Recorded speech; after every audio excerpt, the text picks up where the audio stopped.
You're listening to the CyberWire Network, powered by N2K.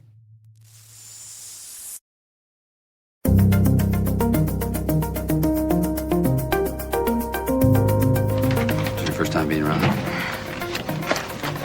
You're doing great. Just smile, Loretta, so you don't look like you're being held up. Hello, everyone, and welcome to a special edition of the Hacking Humans podcast, an occasional series we call Hacking Humans Goes to the Movies. I'm Dave Bittner, and I'm joined by my CyberWire colleague, Rick Howard. Hey, Rick. Hey, Dave. How are you? Doing well, doing well. On this show, Rick and I look at some of our favorite clips from cinema and television, clips that demonstrate some of the scams and schemes Joe Carrigan and I talk about on Hacking Humans. We've got some good clips to share, so stay tuned. We'll be right back after this message from our show sponsor.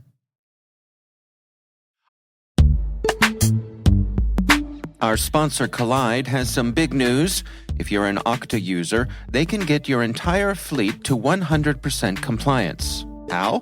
If a device isn't compliant, the user can't log in to your cloud apps until they've fixed the problem. It's that simple. Collide patches one of the major holes in zero-trust architecture, device compliance. Without Collide, IT struggles to solve basic problems like keeping everyone's OS and browser up to date. Unsecure devices are logging into your company's apps because there's nothing there to stop them. Collide is the only device trust solution that enforces compliance as part of authentication, and it's built to work seamlessly with Okta. The moment Collide's agents detect a problem, it alerts the user and gives them instructions to fix it. If they don't fix the problem within a set time, they're blocked. Collide's method means fewer support tickets, less frustration, and most importantly, 100% fleet compliance. Visit collide.com/HHGTM to learn more or book a demo. That's KOLIDE.com/HHGTM. All right, Rick, I'm going to kick things off for us this week, and I have a good clip, if I do say so myself. This is from the 1998 crime comedy movie Out of Sight, which was directed by Steven Soderbergh. Do you know this one? Oh, absolutely. One of my favorites. Okay. Yeah. So this film stars George Clooney and Jennifer Lopez. I will say a young George Clooney when I saw the clip today, right? Yeah. He looks very young here. Yeah, 25 years ago, right? But I got to say, I mean, is there more star power on a screen than George Clooney and Jennifer Lopez? No. It was just, maybe George Clooney and Julia Roberts. Yeah. Okay. Right? Yeah, I guess so. But so this film received Academy Award nominations for Best Adapted Screenplay and Best Film Editing. So we're talking about a quality flick here. Clooney plays career bank robber Jack Foley, and Jennifer Lopez is a U.S. Marshal named Karen Sisko. And the story is that Jack Foley escapes from a Florida prison with the help of his right-hand man, Buddy. And during their getaway, Jack and his friends head north to Bloomfield Hills to visit a shady businessman who has a diamond stash. And at the same time, this U.S. Marshal is chasing Jack. It's unclear whether she's pursuing him to arrest him or because she loves him. So there's that kind of a... because I run into that obstacle like every other week, right? So. Yeah. Right, exactly. But meanwhile, there is a vicious criminal and his crew who are also looking to rob the mansion of the character Ripley, who has the diamond stash. And so the story follows that chase and eventually... leading up to the robbery. Now, the scene that I'm sharing today is part of the opener of the film. We see Clooney. He's in the lobby of a bank, and this is a fairly big bank. I would say this is one of those big city bank lobbies. High ceilings, lots of room, really airy, has a feeling of permanence, right? Yeah, there are tellers you feel like lots of money is stuffed somewhere behind the vault somewhere. Yeah. Right, something right. Like that. Marble walls, wood, all that good stuff, people in suits. So the tellers are off to one side, and when the scene opens, Clooney is standing at that little desk that most banks have where you can get your deposit slips or fill out any paperwork you need to do before you visit the teller. And he's sort of nervously playing with a Zippo lighter. I know, that was annoying me, too. It's like, what is he doing? Okay, surely that was drawing attention. That's what I was thinking, but, Yeah. I mean, I think it's a nervous tick. Yeah. But so you'll hear that in the scene. That's what the sort of the clicky, clinking kind of sound is. Other things to know before we start this, there's a bank executive's desk on the floor of the lobby. And as the scene opens, Clooney is watching that executive who's having a meeting with another businessman. Who's sitting across from the desk and has a briefcase sitting on the floor next to him, and the briefcase is open. So Clooney, go ahead. Yeah, and I think we want to make it clear that Clooney doesn't know that guy at all. He just happened to notice the situation. Right. And so Clooney watches these two men doing their business for a beat, and then he heads up to the counter and engages one of the tellers. So let's check out the clip. There's that annoying sound. Playing with the lighter, watching the two men doing business. Boy, there's Clooney's that young handsome. face. Yes, he is. Yes, he is. He is a handsome man. So he heads over to the tellers. It's like it may be the mid-afternoon. The bank's not terribly crowded. Doesn't seem like they're dealing with a lunchtime rush. And he steps up to engage with the teller. How can I help you, sir? Loretta, you see the man talking to your bank manager has his case open? Oh, that's Mr. Gwendon, one of our assistant managers. Our manager is Mr. Schoen, but he's not in today. But you see the man with the briefcase? Yes? That's my partner. He has a gun in there.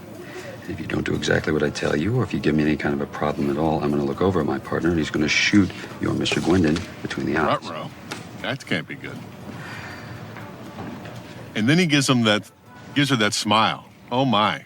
I'm going to take one of those big envelopes and put as many hundreds, 50s, and 20s as you can pack into it. Nothing with bank straps or rubber bands. I don't want any die packs. I don't want any bait money. Start with the second drawer and then the one over there underneath the money counter. Okay. It's okay. Come on, Loretta. The key's right there next to you. There you go. And he just looks at her like this is all a normal 9-to-5 kind of thing that tellers do every day. Mm-hmm. He's taking the money out of the drawer. Is it your first time being around? You're doing great. Just smile, Loretta, so you don't look like you're being held up. You got a very pretty smile. The 20s, give me the 20s. I'll take those. There you go. You put those in my pocket. There you go. I had to give my partner a sign. Now, that's good. Now he's going to wait 30 seconds until I'm out of the building. Make sure you haven't set off the alarm. If you have, he's going to shoot you, Mr. Gwendon, between the eyes. Okay? I think that'll do it, Loretta. Thank you. Have a nice day. You too. She says you too. He heads over to the desk with the two businessmen. Hey. She's cute, isn't she? Yeah, she seems very nice. Of course, they have no idea who he is. Of course not, yeah. Oh, my. All right, where do we begin here, Rick? I mean, we've already mentioned the undeniable star power of George Clooney. And if you want to have someone pulling off a bank robbery and using charm, you can do no better than George Clooney, right? He's the guy. He's the guy you want, right, to do that. Yeah. And the thing that strikes me about this clip, Dave, is the audacity of it, right? Because he's on his own. There is no net. If anything goes wrong, he's caught, right? But here he is. Right. He jumps right in, and he controls the situation. And it is really a masterclass in social engineering. Yeah, he has no gun, right? No gun. There is no physical threat to the teller. In fact, the physical threat is to her coworker on the other side of the bank lobby, Which isn't real, right? It's Right, not, right. There's no gun there either, right? So No. And the whole time he's smiling at her. He is cool as a cucumber. He manages to put her at ease, right? A couple of times, right? Because you could see she's about ready to spin out of control, and he calms her down, right? So nice work. And then he tells her to have a nice day, and she says, "You too." Just a nice little button on the end there. Well, it's just really straightforward social engineering. It's the boldness of walking into a place like you own the place and nobody questioning that. The only thing I can see that's wrong with the scam is that he is there. First, I think we mentioned he's dressed to the nines, right? He's got a fantastic suit, but he is not covering at all. So if there are any cameras, he's totally nailed. Am I wrong about that? Or No. You're right. He's on a bunch of cameras. Especially in that place. Right. Yeah, and I don't know what the whole plan would be here, but he is a bank robber, so he's done this before. Exactly. And he's just escaped from prison, so his photos are going to be everywhere. So I guess this is just running cash, he's not going to stick around town, I'm guessing. So No. And I mean, let's say he gets, I don't know, 10 grand or something like that out of this. Yeah. Maybe that's enough to, head south and start a new life for himself, having just gotten out of prison. Maybe that's the plan. Audacity. That's what I'm going to. Right? Yeah. Audacity. Of course, it doesn't work out, and the rest of the movie goes from here. Goes south. Yeah, in a hurry. All right. Well, again, that is from the movie Out of Sight. Definitely worth checking out, if for no other reason than the star power of George Clooney making its way through the screen. That's my clip this time. What do you have for us, Rick? So my clip this week is from one of my all-time favorite heist movies, Dave. It's 1999's The Thomas Crown Affair. Have you watched this one before? Mm-hmm. Oh, yeah. So it's directed by John McTiernan, and he's most known for The Predator and Die Hard and The Hunt for Red October, and it stars Pierce Brosnan in the middle of his James Bond run, and Rene Russo, probably best known for the Lethal Weapons movies and Get Shorty, and my personal favorite, she plays Thor's mom in the Marvel Cinematic Universe. So she's got that going for her. Right. So Brosnan plays a self-made millionaire, Thomas Crown, who is bored with his success, and to keep himself amused, he steals priceless masterpieces of art. And in this opening scene, he is stealing a Claude Monet from the Metropolitan Museum of Art in New York City. And we have background music here from the famous Bill Conti, who's responsible for the soundtracks of all the Rocky movies and countless Academy Award shows. And in the opening scene, you see Brosnan strolling the hallways of the museum exhibits. He is immaculately dressed, as well-dressed as George Clooney was in the last clip we just saw, right? If not better, Even better, right? He's got a gray suit and a vest, an impeccable tie, a bright white dress shirt, and how do I say this, Dave? He is James Bond handsome, right? Because he just is. It's true. And you can tell right away that Brosnan is a regular museum visitor. I mean, he knows all the security staff by their first names, but he is a bit miffed because his favorite gallery, the Impressionist Gallery, is closed for cleaning. So he runs into one of the senior security guards, Bobby, and dressed in a security guard uniform. Those guys are wearing maroon jackets, gray pants, matching tie, and Brosnan's complaining. So let's start the tape there. All right. I've been evicted. What do you mean? The Impressionist Gallery. Closed for cleaning. Cleaning? Yeah. So Bobby thinks that's odd. Hey, Dad, want to lend me a hand here for a minute? Certainly. So the scene shifts to inside of the Impressionist Gallery. We see a couple of ethnic-looking guards shooing customers out of the room. One of them pulls out a walkie-talkie and issues instructions in a language that is not English. And at this point, Bobby arrives with his two guys. What do you think you're doing? Yes. What? Upstairs. Clearly, he can't speak English. They've got some VIPs coming through. I didn't hear about it. I oversee this section. Call upstairs if you like. No. You're right. They've been having people down here all week. So Bobby turns away and notices a spinning shadow beaming down from the ceiling skylight that looks like helicopter blades. And Bobby pulls out and extends his stun wand and attacks the guards. And the scene shifts to outside the gallery again, where Brosnan is sitting reading the paper. and see the bad guys running out of the room towards Brosnan, he sticks his foot out and trips one of them, and they go to the ground, and the guards subdue some of the bad guys and hit the alarm button.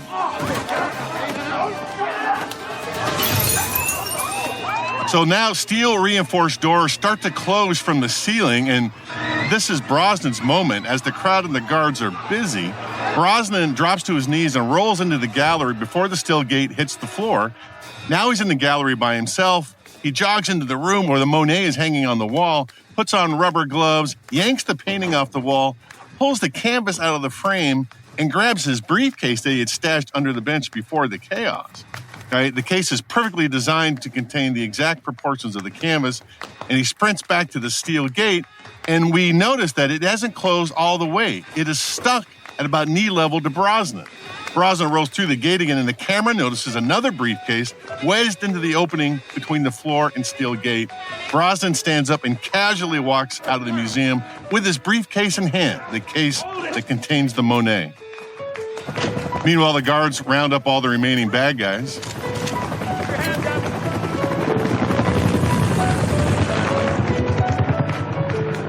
And as Brosnan catches the taxi outside, the music fades into the classic song, Sinnerman, sung by the indomitable Nina Simone. Oh, yeah.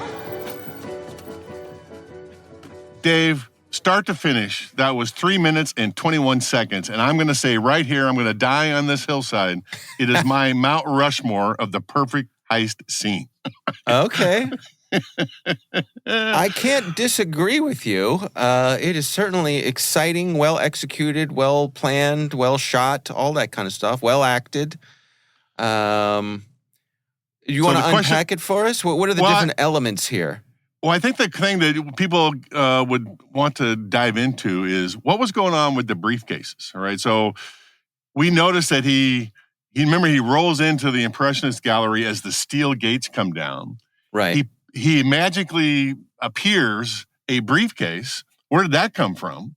And when you watch the rest of the movie, you know that he came in beforehand, and the briefcase is designed to be the exact right size as the sitting stool inside the gallery. So he places it underneath the stool, and it looks like a third leg to a two-legged stool. So nobody notices it when he walks away, right? Interesting, yeah. So that's one thing that he does. But then as he's running out after he's got the painting, right, with his briefcase in hand now, we see a second briefcase, identical, that's sitting on the floor and holding the gate open so he can escape, all right? And the question that the cops have to answer is, where did that briefcase come from? Right. Any clues there? No, that was a question I had. So I had that question. I wonder if museums actually have big steel doors that slowly drop down. But I'm willing to suspend my disbelief for that for the purposes of the movie. But then I wondered if that was a big steel door that slowly drops down. That must be one heck of a reinforced briefcase to be able to hold it up. It totally is, right? When we watch the rest of the movie, you see that particular briefcase was reinforced like titanium or something like that. So it was built in particular to hold that gate open. And Brosnan, because he was a regular coming into the museum sometime before, he stuck that briefcase underneath that stool again as a third leg and let it sit there, and nobody noticed it until the next day. All right, so that's how he did the juggling of all that. And you were talking about, is that a real thing or not? Remember when Bobby pulls out his shocking wand and hits the guards? Right. That's a completely made up thing they made up for the movie. I had to look that up. So the other thing I wonder is just sort of the setup for this, like, because Pierce Brosnan's character is pulling all the strings here, right? Mm-hmm. So are the fake guards and the helicopter all just misdirection? They're folks that he hired? Yeah, that's exactly what it is. It's completely misdirection that he funded. He financed that heist knowing that he wanted them to fail, all right, and knew exactly how to make them fail, when he was involved with it, right? And so he paid for that whole thing just so he can run out with the Monet on his own. So it's a double cross. It is. It is a fantastic movie. It is and that's just the heist scene. The rest of the movie is a cat and mouse as Rene Rousseau, who plays an insurance agent, tries to track him down and learn that he really was the burglar and not somebody else. Yeah. Yeah. I sure do like Pierce Brosnan. I've been a fan of his ever since the Remington Steele days. Do you remember that show? Yeah. Yeah, and I was excited when he was the James Bond, right? Right. I mean, when he was doing Remington Steele, it felt like he was the obvious heir apparent to James Bond. Mm-hmm. And then when the time came, they wouldn't let him out of his Remington Steele contract to be James Bond. So it took a few more years till he got his shot at it. And I thought he was a solid James Bond. He was my favorite James Bond until Daniel Craig came along, right? And then he took him off the board for me. But he was my James Bond out of all of them. Yeah, he sure looks the part. All right, well, that is the Thomas Crown affair, and we will have a link to Rick's clip here in the show notes.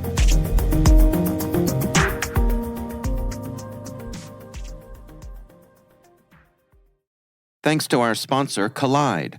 Collide ensures that if a device isn't secure, it can't access your apps. There's zero trust for organizations with Okta. Learn more at kolide.com/HHGTM.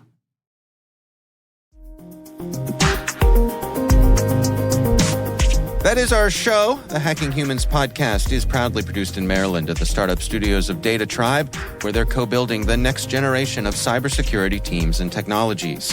Our senior producer is Jennifer Iben. Our executive editor is Peter Kilpie. I'm Dave Bittner. And I'm Rick Howard. Thanks for listening.